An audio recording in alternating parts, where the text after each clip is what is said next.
update on the house situation.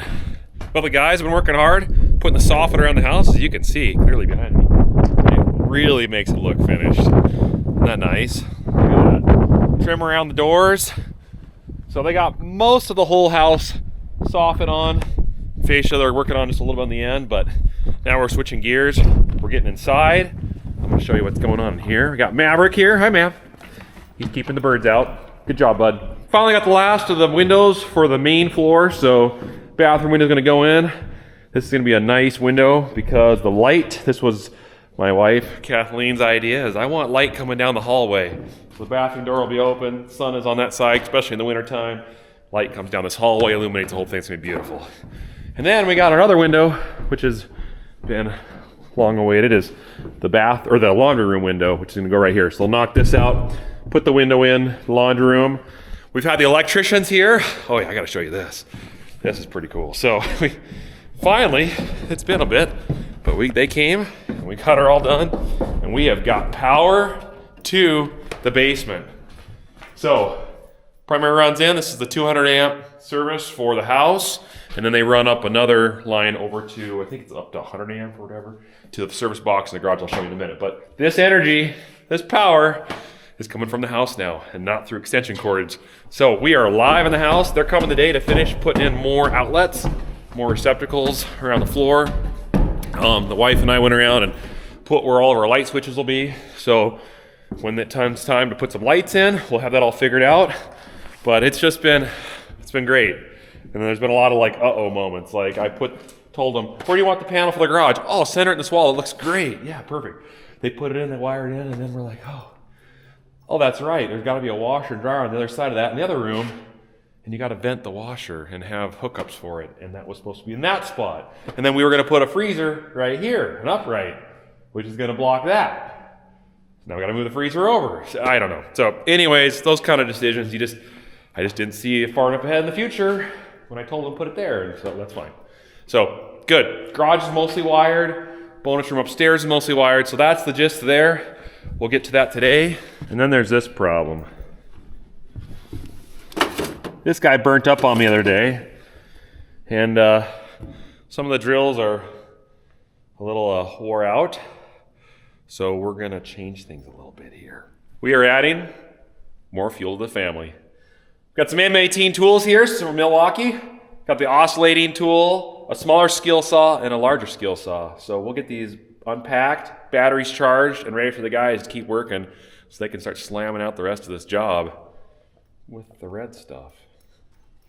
If anyone's ever wondered about getting an American Brittany for a dog, I highly recommend it. Really good dog, but man, his bird dog instincts, it is, I mean, we haven't done any training with him and his genetics. So watch this when I get a little reflection. See that? Isn't that nuts? He'll do this all day. Chase reflections. Anything that moves, look at him. Look how intense he is. Isn't that wild? They said he was from a good line of bird dogs. I feel guilty not turning him into a bird dog, but that is something else. Maverick, you are funny. I love it. Are you a pointer? Are you a pointer? Do you know how to point?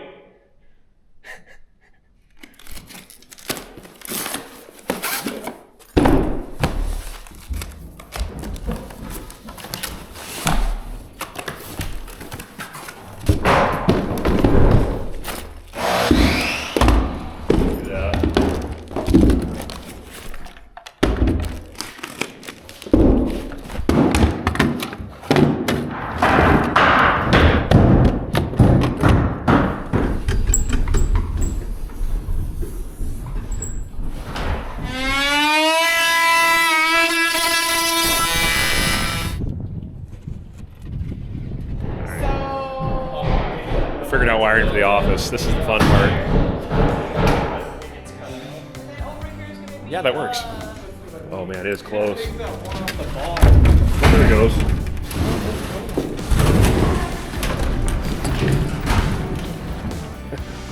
Rooster, what are you doing?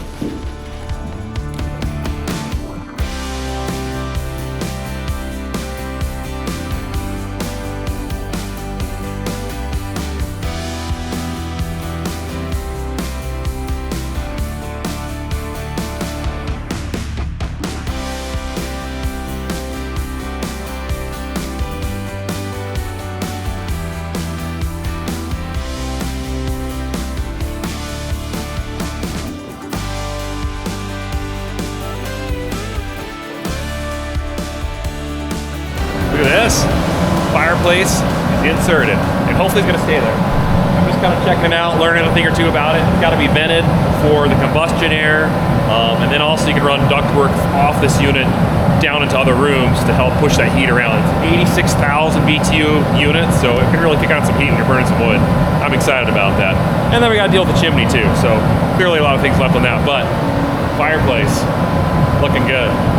Looking really good. Come on in, Rooster. Coming in? Okay. So when it sets up a little bit, then you scrape it. So okay.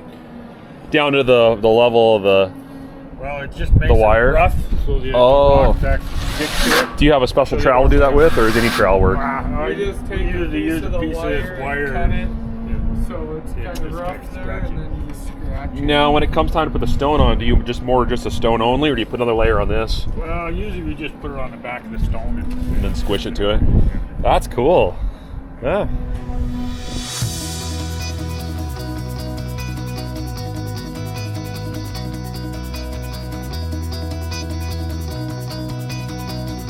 Rosie, what are we doing? I'm helping Jake.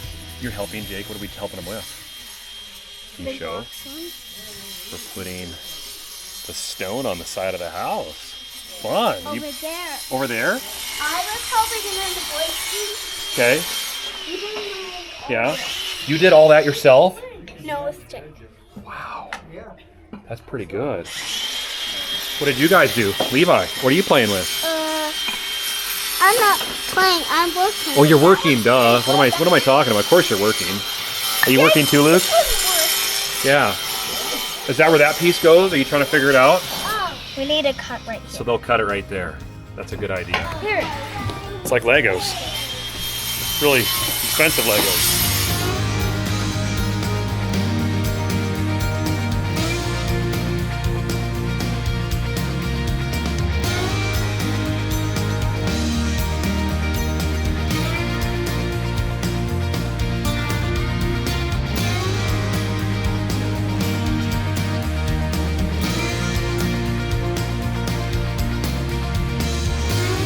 Good morning.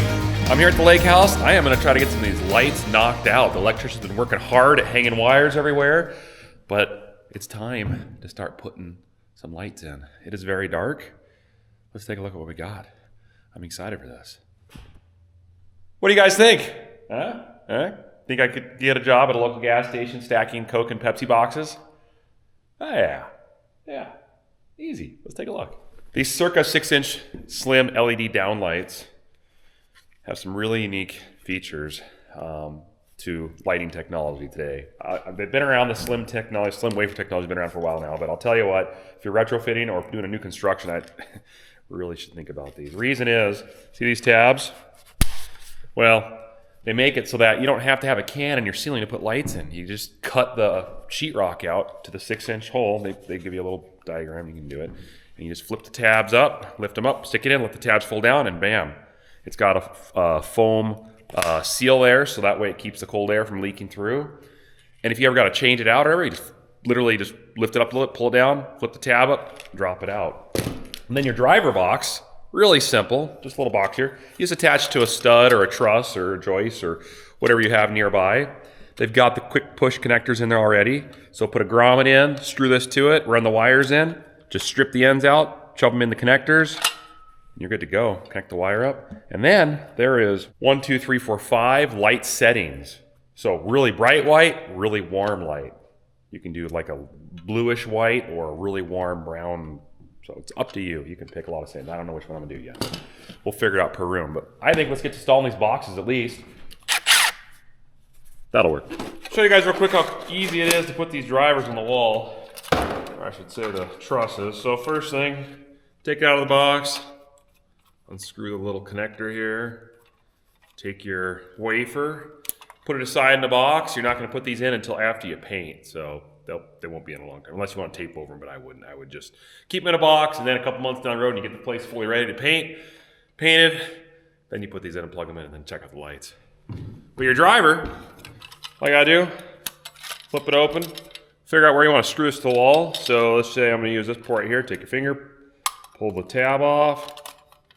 There's your hole. Put the screw through, to the wall. Put a grommet through, pull it off. Put your wires in, strip the ends, and then punch it through these connectors. Your neutral, ground, and positive, and you're ready to go. Get it roughly in the general area where you'd like it. I'd put it up a couple inches above your bottom of your 2x4 here on your truss. Get it in tight. Something like that. We'll run this over through the grommet.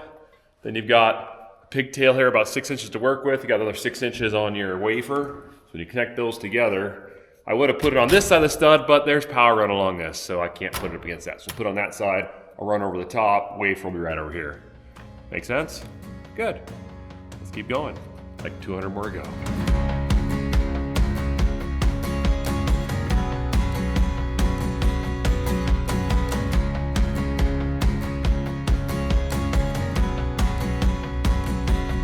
All right, guess what showed up? The trapezoid windows are right there, and a whole pallet of siding to go around the whole house. Oh yeah, a lot of siding. So let's get it off the truck. I think we're gonna put some extra scaffolding on there. Scaffolding there. Get up close, lift them up, put some Tyvek and some window wrap around, put them in. And then they can finish getting ready to rock that whole face there.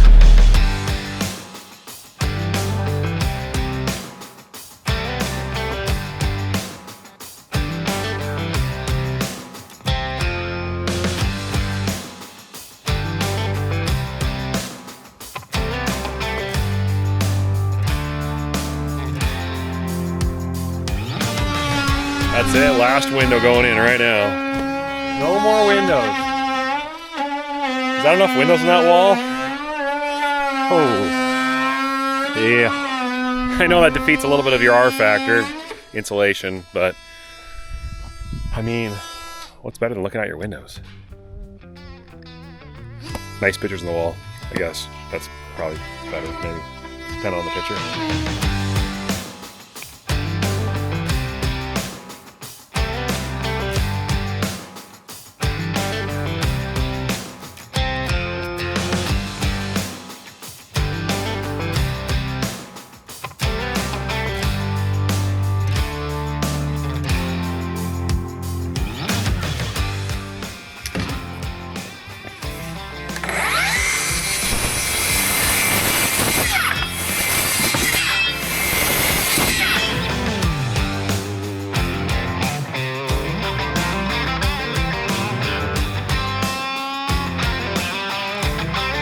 Well guys, a lot's been happening this week. It's been a very stressful week. Just a lot. A lot of electric going in. As you can see, all the electricians have been working hard on this. They've been running the wires. I've been following behind. My lens is dirty. 1 second, guys. Running by with the drivers, installing all those keystone drivers behind all the lights. So I've been doing that. They've been running the wires on the outside of the house. We've been doing all that stone work. That stone we got really cheap. You can see right there, we've got it covered right now because it's getting a little colder tonight. We found it on the marketplace for like 75% cheaper than it would normally be if you were to buy it. And we almost had enough to do exactly what we wanted to do at the house. Well, technically we thought we had enough, but we're short, like 100 square feet. So I gotta go get some more. But we got up a chunk of the wall here, just about the middle of these windows there. And then we're finishing up the third of the wall around the front of the garage. And we got around here to do. So that's going on. It's weekend, so that won't happen for a little bit. Especially I got to take off Monday and go get the extra stuff.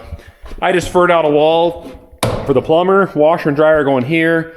The box that's got to go in, that's got your tap for your hot and cold for the washer, as well as the dryer's got to cut through and run the venting through to go out this wall here, which is exterior vent out there for the dryer. So I didn't really want to, but the best thing to do to keep the frost away from the plumbing, he didn't like putting any of that in this wall here because that is an exterior wall. And he's like, that's going to freeze. Don't do it. So he's like, fur this wall out. They'll insulate that. Then he'll do all his plumbing in this wall. It'll just push the washer and dryer out just a hair, but there'll be a nice ledge up here to put, your detergent and whatever else. So, and there'll of course be countertop stuff there. So, all right, makes sense. Let's move on. Pretty slick, huh? It looks really nice. Really nice. I'm loving it. We didn't have the drip edge, so there was a place not far away that makes it on hand. And I called it, hey, can you make me some drip edge? And they said, yeah, how much you need? So I told them, and they literally had it made like the next day. So I went and picked it up, made it on the spot. So that's gonna go on top of there. That'll transition well to the white siding. Here's what it'll look like. We screwed these 2x4s on the top to hold it so they wouldn't tip down because there's some weight hanging on it. But I gotta clean this mortar off here. But other than that, that corner's done. So, oh, it's coming together well. Oh yeah, there's a dog there. That's Maverick. He is waiting for a reflection to chase. He's absolutely nuts for reflections. Go find one. Oh, shadow? You want a shadow chase? He's wild. Anyways, those are where the beams are gonna go on the ceiling. So we got to figure it out. So we one just barely in, offset on the edge of the fireplace there and right there. And that way they'll be really close to being evenly spaced across the whole front of there. So there'll be 1, 2, 3, 4, 1, 2, 3, 4, and then one across the center. And downstairs, mind all the trip hazards. Plumber has been hard at work too. He managed to make it out this week, which was great. He's been doing a great job. So this is for one of the bathrooms. So he's been working hard on this. Getting the kitchenette, and this is the plumbing for upstairs. See kitchenette right here. Plumbing for the upstairs master bath. So that's really nice to see happen there. I got lots of goodies to do in the mechanical room here. We changed up some of the design a little bit, so I redid some stuff here, shifted some stuff around. So yeah, plumb from there, water filter, possibly water softener, not sure yet. Couple runs up, going to not be softened water, then over to the Renai instant water heater, which will be softened and all that. So yes, and I've had a number of you guys say, get a valve on this gauge because gauges leak down the road. It's a great idea. I'm gonna do that, absolutely. But thanks for looking out for me, guys. I do appreciate it. I'm a novice, so we can make things work, but is it right? Not always.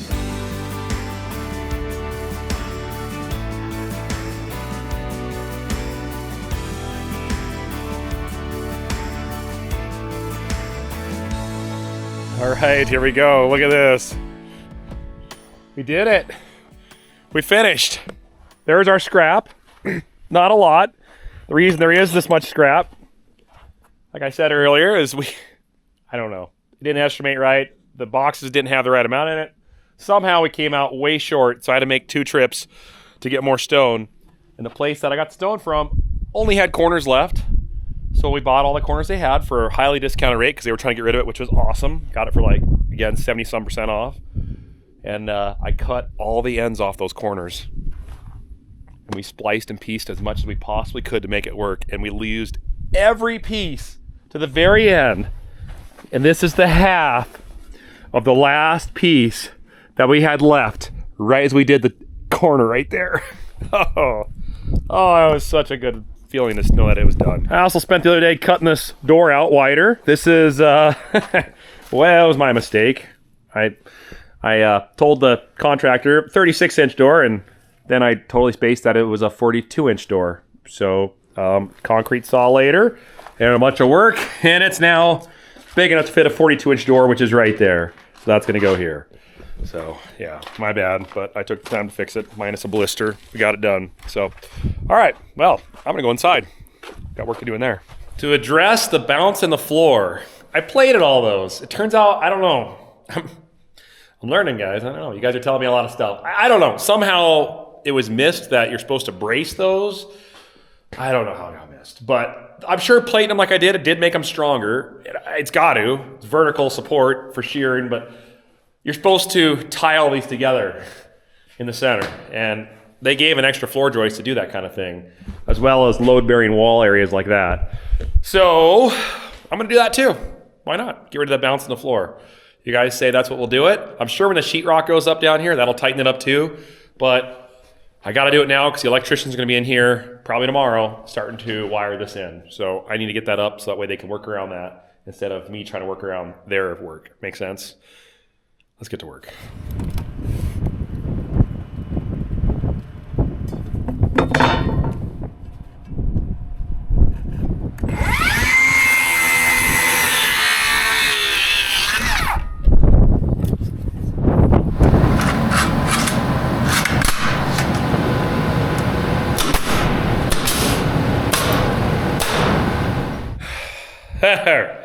All right, got them on. So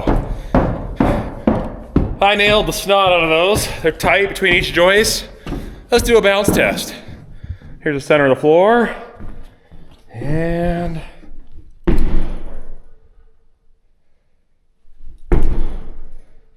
there's still a bounce, but it's better.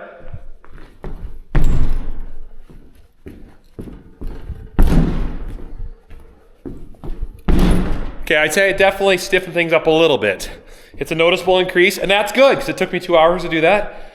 And so that's worth a lifetime of a little less bounce. I did what you guys said. It's just the way these floor joists are. I just personally think these should have been 12-inch joists. They should have been 14s. That's my, for this span, engineered, I think it should have been 14. But when we get the rock on there, I really think that'll tighten it up. Get all that sheetrock hanging on there, all screwed in tight. It's gonna tighten this floor up. So, but at least I can rest assured knowing I did all of that before the rock was on, instead of putting the rock on and it's still bouncing and thinking, oh, I wish I would have done all that. See, that's how you gotta think about it. Do love those windows, huh? They look nice. Oh yeah.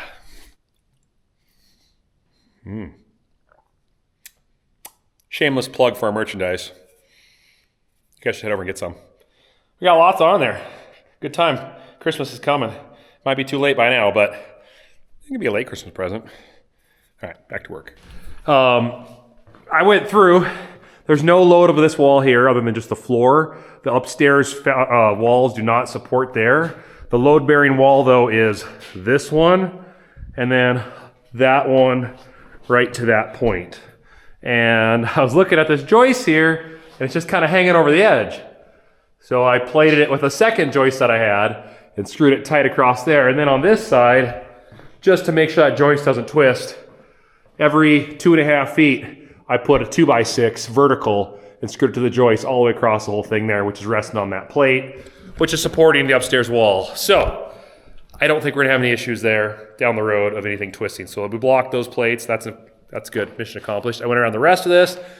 There's no more walls that are sitting with anything that's not being already supported by the trusses, so does that make sense? Anyways, it's good. I can move on.